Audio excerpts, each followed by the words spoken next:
High in the desolate Himalayas, among snow-covered peaks and windswept valleys, certain Tibetan monks have pursued a form of spiritual discipline so extreme, so quiet, and so mysterious that it defies all modern logic. In the deepest chambers of ancient monasteries, behind stone walls and beside flickering butter lamps, they sit still, unmoving, unbreathing, and yet impossibly intact. These are not statues, nor are they preserved with chemicals or embalming fluid. These are the actual bodies of monks who have voluntarily, slowly, and consciously mummified themselves, alive. In the Western imagination, mummification is something done to the dead by others. But in this rare, near-legendary Tibetan tradition, the body is not embalmed by priests after death. It is prepared by the person themselves, from within, through years of ritual fasting, disciplined meditation, and purification. Self-mummification is not an act of despair or fear, nor is it a dramatic gesture for attention. It is, instead, the final chapter in a life devoted to mastery of the mind and transcendence of the body. It is a farewell not only to worldly attachments but even to the most basic instinct of human life, survival. Only a few Tibetan lamas, over centuries, are known to have achieved this remarkable feat. Their names are whispered with reverence, their remains are treated as sacred relics. What they achieved is not merely the absence of decay but a symbolic victory over time, over suffering, and over the very nature of physical existence.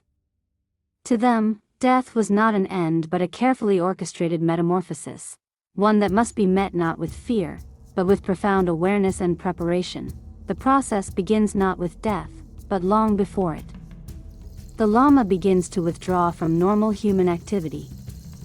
He changes his diet dramatically, consuming only simple roots, herbs, pine needles, and bark. These are not just spiritual choices, they serve a practical purpose as well, eliminating body fat and moisture, the two elements that most accelerate decomposition.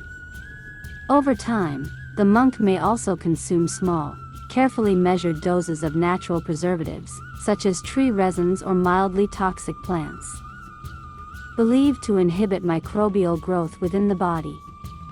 These are taken with full knowledge of their effects, not to poison the body, but to purify it from within. It is a delicate balance, walked with the precision of a master. As the body weakens, the mind is sharpened.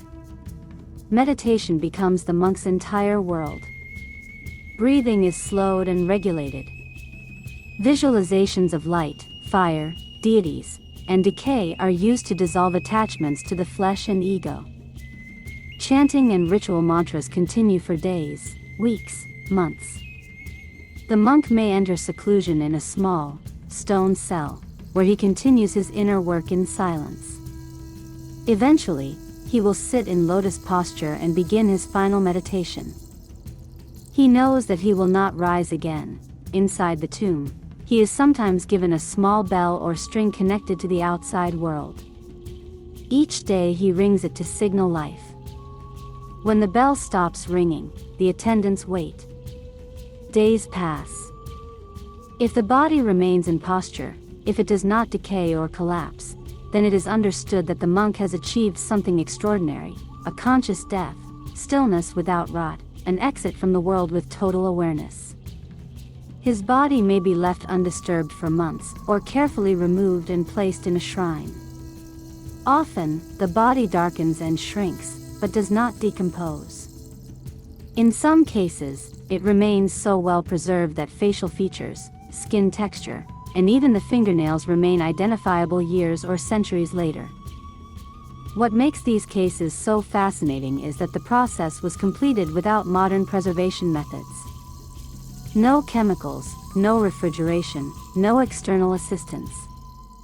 The preservation comes entirely from the monk's own preparation. From the inside out, the body has been transformed into a vessel of stillness. In many cases, the mummified lamas are coated in gold leaf or protective varnish and placed on display in temples, where devotees come to pray, to witness, and to feel the silent presence of a being who, in their view, did not die in the ordinary sense. These figures are not corpses. They are relics. And in some traditions, they are still considered to possess spiritual power, capable of granting blessings or insight to those who approach with faith. Not all monks achieve this state. Many attempt prolonged retreats but do not mummify. Others enter the process with full intention but do not reach the final stage of preservation. It is not a guaranteed path, rather, it is the culmination of lifetimes of training, purification, and detachment from the physical self. The ultimate success is not judged by the presence of a dry, leathery body, but by the spirit with which the death was embraced and the level of realization the monk attained at the moment of dying. There is also the question of the rainbow body, a related but more mystical phenomenon in which advanced practitioners allegedly dissolve their bodies into pure light at death, leaving behind only hair and nails. While the rainbow body represents a complete transcendence of form, the self-mummified Lama remains as a visual and material symbol of inner transformation. Both are seen as signs of deep realization. One disappears, the other remains, but both are believed to reflect the same spiritual mastery. In modern times, this practice is exceedingly rare. Monasteries have shifted away from such extreme asceticism. Ethical debates around voluntary death and the preservation of bodies have also played a role in its decline. Many lamas emphasize that the core of the practice lies not in the mummification itself but in the inner detachment, the discipline, and the awareness cultivated through the path.